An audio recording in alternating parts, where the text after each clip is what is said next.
का वेलकम है मेरे चैनल पे। तो आप सभी देख सकते हैं, आप सभी के स्क्रीन के सामने आज हम सभी बिहार एसएससी का जो रुक्मिणी प्रकाशन का बुक है उसका सेट नंबर 2 आज हम आप सभी के सामने डिस्कस करने वाले हैं।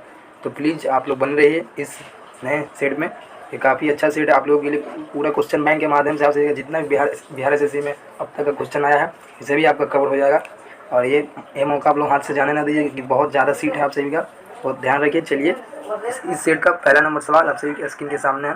सेट नंबर 2 है, आज आप सभी देख सकते हैं। पहला नंबर सभी के स्क्रीन के सामने देखते हैं। नगर कोझिकोड क्या कहलाता है? तो एक कालीकट में एक बंदरगाह है जिसको नगर कोझिकोड कहा जाता है। आप लोग ध्यान रखते हैं, ऑप्शन नंबर डी इसका राइट आंसर है। सही सवाल आप सभी के एग्जाम के लिए मोस्ट इंपॉर्टेंट है, तो आप सभी जरूर लगा के जाएं। राष्ट्रीय गीत इस किस उपन्यास से लिया गया है? तो राष्ट्रीय गीत बंकिम चंद्र चटर्जी द्वारा जो लिखा गया आनंद मठ के उपन्यास से लिया गया है, ध्यान रखिएगा। नेक्स्ट नंबर सवाल आप सभी के स्क्रीन के सामने। किस व्यक्ति के समाधि स्थल को विजय घाट कहा जाता है? तो लाल बहादुर शास्त्री के जो समाधि स्थल को विजय घाट कहा जाता है। और वीर भूमि कहा जाता है राजीव गांधी के, और शक्ति स्थल इंदिरा गांधी। आप लोग कमेंट करके बताइएगा BR अम्बेडकर का क्या नाम था समाधि स्थल। ये सभी मोस्ट इंपॉर्टेंट है, आप सभी ध्यान रखिएगा। किस व्यक्ति देखिए पहला बार जवाहरलाल नेहरू कांग्रेस के पार्टी के अध्यक्ष किस वर्ष किए थे? तो 1929 के कांग्रेस के अधिवेशन में पहले बार जो आप सभी के जो पहले प्रधानमंत्री जवाहरलाल नेहरू ने पहली बार अध्यक्षता की थी।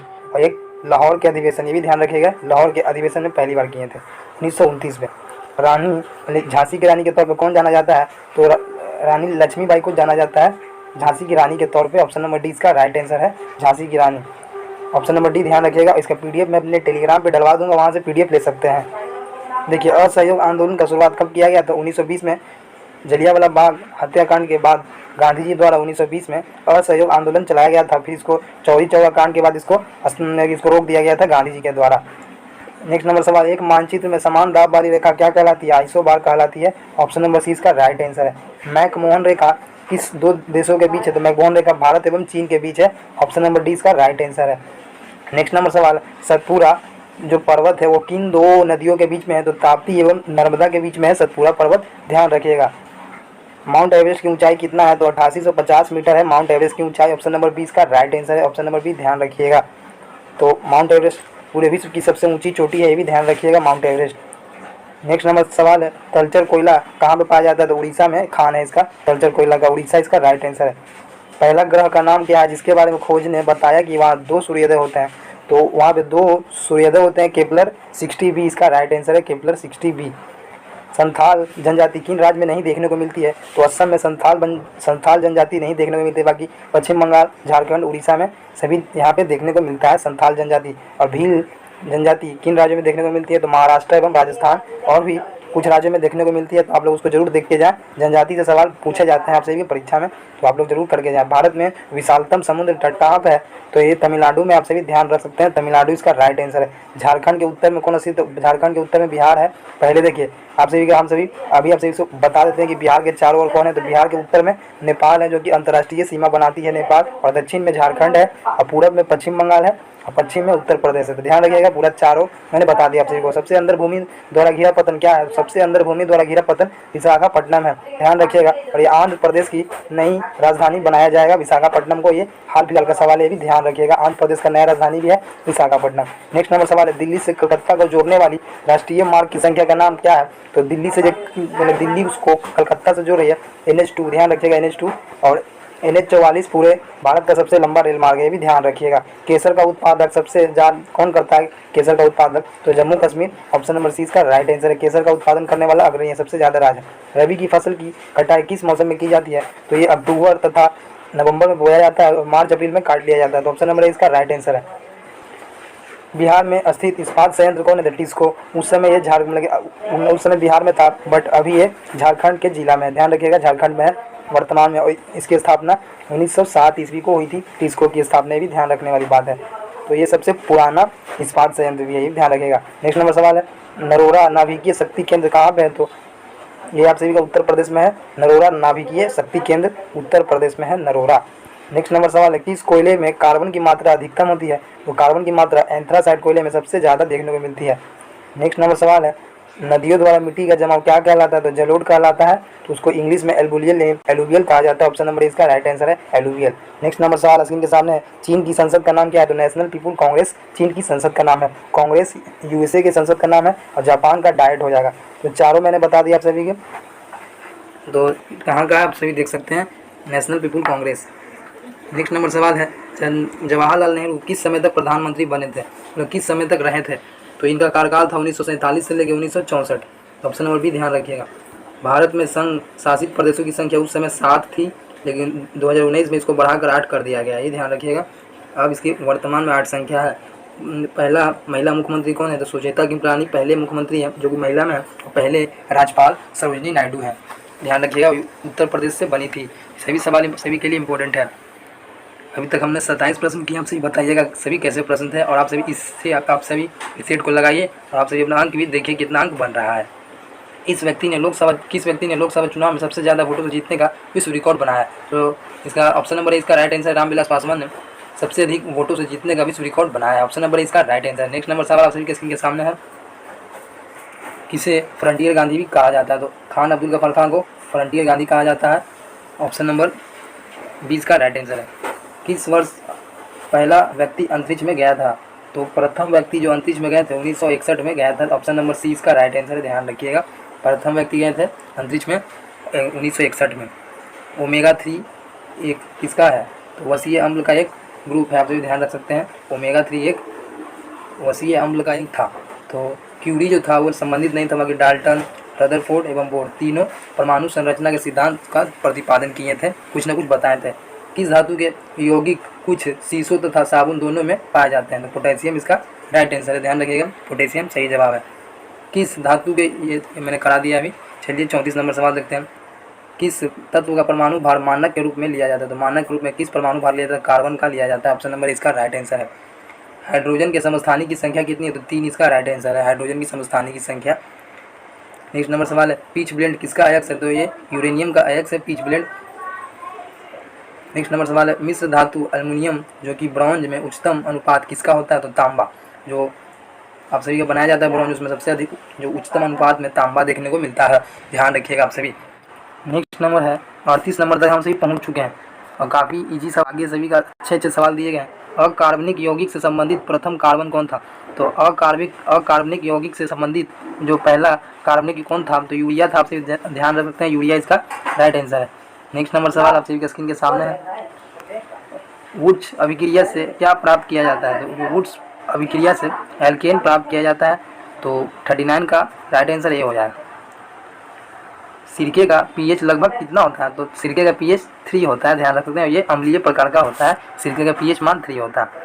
ग्लिसरॉल में प्राथमिक अल्कोहलिक समूह की संख्या कितनी होती है? तो 4। तो इसका राइट आंसर बी हो जाएगा, 41 का बी। प्राथमिक उत्पाद कौन होता है?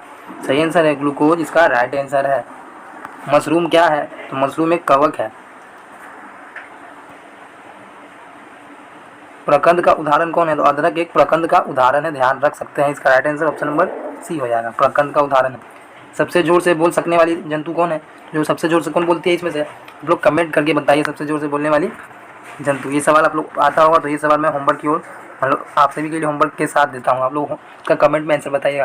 प्रकाश संश्लेषण तथा शोषण का समान उत्पाद कितना होता है? तो समान उत्पाद में ऑक्सीजन, देखिए इसका ऑक्सीजन नहीं होगा, इसका जल होगा। Right answer option number D, इसका राइट आंसर जल में पाया जाता है समान प्रकाश संश्लेषण में शोषण के लिए। अंतःस्रावी ग्रंथि का एक उदाहरण है, तो अंतःस्रावी ग्रंथि का एक उदाहरण कौन है? तो अंडाशय इसका राइट आंसर है, अंतःस्रावी ग्रंथि का उदाहरण। कौन सा अंग पित्त स्रावित करता है? तो यकृत पित्त को स्रावित करता है। कहाँ पे जमा हो जाता है? तो पित्ताशय में जाकर जमा हो जाता है पित्त। काफ़ी इजी सवाल है आप सभी के लिए। डीएनए में टेक्नोलॉजी के विकास के लिए पश्चात यह तकनीकी संभव है।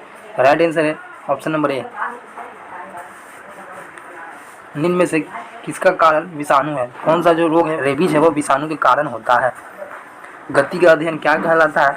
तो आप सभी को बताना है, इसका राइट आंसर है काइनेमेटिक्स, काइनेमेटिक्स कहा जाता है। क्वांटम सिद्धांत का सुझाव किसने दिया था? तो क्वांटम सिद्धांत प्लांक द्वारा दिया गया था, ध्यान रखिएगा। अत्यधिक तापक्रम मापता है, क्या कहलाता है? पायरोमीटर। ऑप्शन नंबर ए, तापक्रम को उच्चतम तापमान को मापने वाला है पायरोमीटर। सभी सवाल लक्स किसकी इकाई है? तो लक्स प्रतिदीप्ति की इकाई है, ध्यान रख सकते हैं। और ताप आप सभी का केल्विन का हो जाएगा, इसका केजी हो जाएगा, बल का न्यूटन हो जाएगा। सभी सवाल आप सभी के लिए इंपॉर्टेंट है। यह एक अश्व शक्ति का समतुल्य है, तो अश्व शक्ति होता है 746 वाट। ध्यान रखिएगा, ऑप्शन नंबर इसका राइट आंसर है। काफ़ी इजी सवाल आप सभी को आता होगा, लेकिन मैं क्वेश्चन के फॉर्म में आपको करा रहा हूँ। यदि एक अवतल दर्पण में वस्तु एवं प्रतिबिंब दोनों वक्रता केंद्र पर हो तो प्रतिबिंब कैसा बनेगा? तो प्रतिबिंब वस्तु के समान आकार का बनेगा। ऑप्शन नंबर सी इसका राइट आंसर है। नेक्स्ट नंबर सवाल कि बिना किसी के ब्राग कारक की सहायता के किसी कम ताप वाली वस्तु से किसी उच्च ताप वाली वस्तु को ऊष्मा स्थानांतरित नहीं की जा सकती। इसका राइट आंसर आप सभी देख सकते हैं, ऑप्शन नंबर सी हो जाएगा दूसरा इसका राइट आंसर है। नेक्स्ट नंबर सवाल, एक वायुयान की ध्वनि सामान्यता किसके संगत होती है? तो 100 डेसिबल के संगत होती है, 100 dB इसका राइट आंसर। प्राचीन शैक्षिक स्थल था, काफ़ी आसान सवाल है, बिहार में था। नेक्स्ट नंबर सवाल है, यह प्रसिद्ध स्थल जो बिहार में है, तो इसमें से चारों में से ऑप्शन में 20 का सही आंसर है, अशोक स्तंभ बिहार में। नेक्स्ट नंबर सवाल है, किस लेखक ने जासूसी पात्र पोयरोट की रचना की थी? पोयरोट की रचना की थी किसने? इसका राइट आंसर आप सभी को बताना है, क्रिस्टी इसका राइट आंसर है, ऑप्शन नंबर बी क्रिस्टी, ध्यान रख सकते हैं। किस लेखक ने प्रसिद्ध चरित्र जीव्स की रचना की है? सही आंसर है ऑप्शन नंबर बी यानी वुड हाउस इसका राइट आंसर है, वुड हाउस, ध्यान रखिएगा। किसकी रचना की है? तो चरित्र जीव्स की रचना की है। किस राष्ट्र का राष्ट्रीय प्रतीक सिंह नहीं है? तो पाकिस्तान का राष्ट्रीय प्रतीक सिंह नहीं है, इसका जो चमेली का फूल राष्ट्रीय प्रतीक है, ध्यान रखिएगा, पाकिस्तान का। इक्विनॉक्स क्या कहलाता है? तो वो किस दिन होता है? तो 21 मार्च को होता है, ऑप्शन नंबर सी इसका राइट आंसर। कभी दूरसंचार विभाग का कार्यवाहक मंत्री नहीं रहे हैं, कौन नहीं रहे? तो नारायण, ध्यान रखिएगा। यह एक राजनीतिज्ञ थे जो दूरसंचार विभाग का कार्यवाहक मंत्री नहीं रहे थे, ऑप्शन नंबर सी, ध्यान रखिएगा, कार्यवाहक मंत्री नहीं रहे थे, ऑप्शन नंबर सी दूरसंचार विभाग का नारायण, ध्यान रखिएगा। ये काफ़ी आसान सवाल है, मतलब काफ़ी अच्छे सवाल थे उस समय के बारे में। नेक्स्ट नंबर सवाल है, फुलेला गोपीचंद किस खेल से संबंधित? तो फुलेला गोपीचंद बैडमिंटन से संबंधित है, ऑप्शन नंबर इसका राइट आंसर है। यह बुकर पुरस्कार विजेता रही है, कौन रही हैं? तो अरुंधति रॉय इसका राइट आंसर है, option number B. Next number सवाल है, किन्हें भारत रत्न से सम्मानित किया जा चुका है? तो लता मंगेशकर को सम्मानित किया जा चुका था उस समय के हिसाब से, लेकिन अब इन चारों को, लगी इनको भी, सचिन तेंदुलकर को भी भारत रत्न से सम्मानित किया गया और अटल बिहारी वाजपेयी को भी सम्मानित किया जा चुका है। नेक्स्ट नंबर सवाल है, भारत का राष्ट्रीय पुष्प कौन है? तो कमल भारत का राष्ट्रीय पुष्प है, ध्यान रखिएगा। भारत के राष्ट्रीय कैलेंडर में यह पहला मास कौन होता है? तो राष्ट्रीय कैलेंडर में जो पहला मास है चैत्र को कहा जाता है, चैत्र का राइट आंसर। 74 का राइट आंसर है। 5 सितंबर को किसके कारण मनाया जाता है 5 सितंबर को? तो डॉक्टर राधा कृष्णन के अवसर पर राष्ट्रीय शिक्षक दिवस के रूप में मनाया जाता है, डॉक्टर राधा कृष्णन के जन्मदिन के अवसर पर, ध्यान रखिएगा। इस पुस्तक पर आधारित यूट्यूब वीडियो बहुत लोकप्रिय था, तो द लास्ट लेक्चर इसका राइट आंसर है, ऑप्शन नंबर डी, ध्यान रखिएगा। किस पुस्तक पर आधारित मैंने बता दिया। भारत की पहली बोलती फिल्म कौन थी? तो आलम आरा भारत की पहली बोलती फिल्म थी। सर्वश्रेष्ठ फीचर फिल्म का राष्ट्रीय पुरस्कार प्राप्त करने वाली फिल्म कौन थी? तो सर्वश्रेष्ठ फीचर फिल्म के राष्ट्रीय पुरस्कार प्राप्त करने वाली पहली फिल्म बनी थी, उसका नाम आप सभी देख सकते हैं, ऑप्शन नंबर बी श्यामची आई इसका राइट आंसर है। वाक्यांश जस्ट डू इट किस कंपनी से संबंधित है? जस्ट डू इट किस कंपनी से संबंधित है? नाइक इसका राइट आंसर है, ऑप्शन नंबर डी, ध्यान रखना, नाइक। 80 नंबर सवाल है, NSAID में आई का मतलब क्या है? तो आई का मतलब आप लोग ध्यान रख सकते हैं, NSAID में जो आई का मतलब है उसे कहा जाता है उसी का इन्फ्लेमेटरी, इसका राइट आंसर है। किस नेता ने अनशन किया था, इसे सद्भावना मिशन कहा था? अन्ना हजारे इसका राइट आंसर है, option number A, Anna Hazare. Nalanda अंतर्राष्ट्रीय विश्वविद्यालय का पहला कुलपति किसे बनाया गया था? तो नालंदा अंतर्राष्ट्रीय विश्वविद्यालय का पहला कुलपति APJ अब्दुल कलाम को बनाया गया था, तो ऑप्शन नंबर ए, ध्यान रखिएगा, ये नालंदा अंतर्राष्ट्रीय विश्वविद्यालय का पहला कुलपति APJ अब्दुल कलाम को बनाया गया। 2011 में किस भारतीय क्रिकेटर के खिलाड़ी ने खेल के 1 दिवसीय प्रारूप से संन्यास लिया था? इसका सही आंसर आप देख सकते हैं, राहुल द्रविड़ ने लिया था संन्यास, ऑप्शन में नहीं है, हाँ है ऑप्शन में, आप यहाँ देख सकते हैं, राहुल द्रविड़ ने संन्यास लिया था। ये सभी 2011 की करंट अफेयर है। USA ने 2011 में किस अंतर्राष्ट्रीय संस्था के भूतपूर्व प्रमुख को बंदी बनाया था?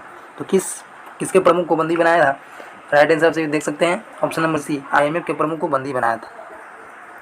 किस यूरोपीय देश ने 2011 में अपनी प्रथम महिला प्रधानमंत्री चुनी है? तो प्रथम महिला प्रधानमंत्री डेनमार्क ने चुना था। EMI में ई का मतलब क्या है? EMI में ई का मतलब है इक्वेटेड। काफ़ी आसान सवाल है, फुल फॉर्म से 2 सवाल अभी आप सिविल देख सकते हैं, फुल फॉर्म आप लोग जरूर पढ़िएगा। भारत में श्वेत क्रांति के जनक किसको कहा जाता है? तो भारत में श्वेत क्रांति के जनक कुरियन को कहा जाता है। ऑप्शन नंबर हमारा वो क्या कहलाता था? उसे सील कहा जाता था, सील। ऑप्शन नंबर सी इसका राइट आंसर। सील द्वारा उसको ओसामा बिन लादेन को मारा गया था। किसने लास्ट सफ़र को चित्रित किया था? तो लास्ट सफ़र को चित्रित किया था, उसका नाम था अभिधान की लियोनार्डो दा विंसी इसका right answer. Leonardo da Vinci आप लोग ध्यान रखें। नेक्स्ट नंबर सवाल है, पृथक पंचायत राज मंत्रालय का गठन कब किया गया था? तो पृथक पंचायत राज मंत्रालय का गठन 1900 कब किया गया था? तो आप कमेंट करके बताइए, इसका राइट आंसर है 2004 में। 2004 में किया गया था। इनमें से कौन सा अन्य तीनों को समाहित करता है? तो अन्य तीनों को जो समाहित करता है उसका नाम है परितंत्र। परितंत्र तीनों को समाहित करता है। तो आज का आखिरी नंबर सवाल यही था, हम लोगों ने 100 नंबर सवाल तक देख लिए। इसके बाद अपने मैथ का सवाल है, इसका PDF मैं अपने टेलीग्राम पे डलवा दूंगा, आप लोग वहाँ से इसका PDF ले सकते हैं। चलिए अब हम लोग मिलेंगे सेट नंबर 3 में। ये सभी सेट मैं आप सभी को पूरा डिस्कशन करा दूंगा। देखिए मैंने जल्दबाजी में इसलिए बनाया क्योंकि मैं अगर पूरा आप सभी को एक एक करके अच्छे से बताऊंगा तो वीडियो काफ़ी लंबा बन जाएगा, तो मैंने कुछ व्याख्या नहीं किया, लेकिन आगे मैं कोशिश करूँगा कि इसका ज़्यादा व्याख्या जाए। चलिए मिलते हैं अगले वीडियो में।